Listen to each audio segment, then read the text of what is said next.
Our next guest needs no introduction to some people, at least.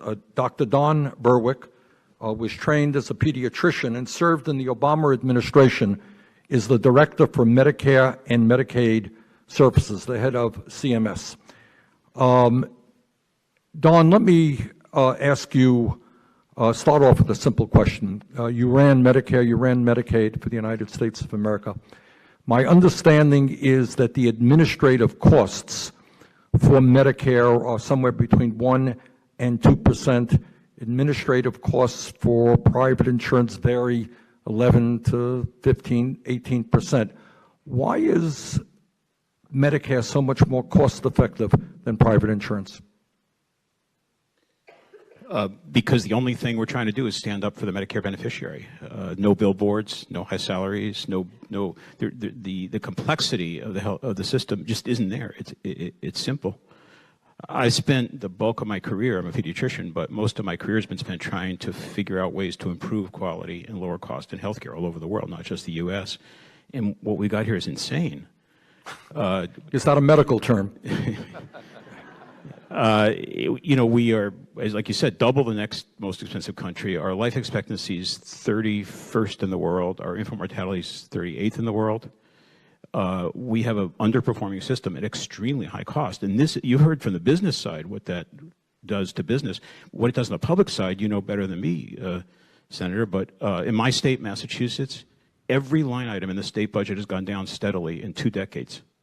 Parks and recreation is down 50%, education is down 20%, you name it. Law enforcement's down 20%. Because we're pumping more and more money to escalating healthcare costs. 52% increase in healthcare costs in the same interval from 2000 to 2018. So this is confiscation. This is healthcare taking money from businesses that need it, labor that needs it, and public services that need it.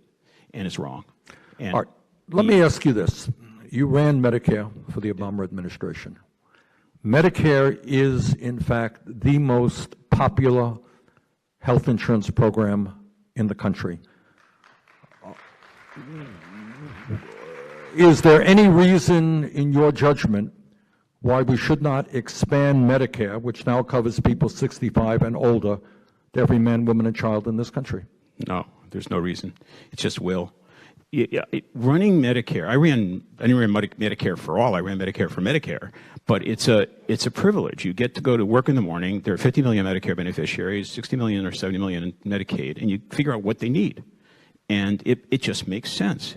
Well, we need transparency, we have transparency. You can find out the prices. You need prevention, we shifted money to prevention.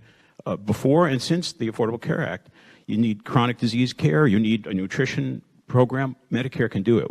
When I got a report from the Inspector General saying that we're over-sedating people in nursing homes, the next day I was on the phone with the nursing homes and the geriatricians and said, you stop it or we'll stop it. You can stand up for people. Why wouldn't we do that for all Americans, not just people over 65? Okay. Let's jump to a video question.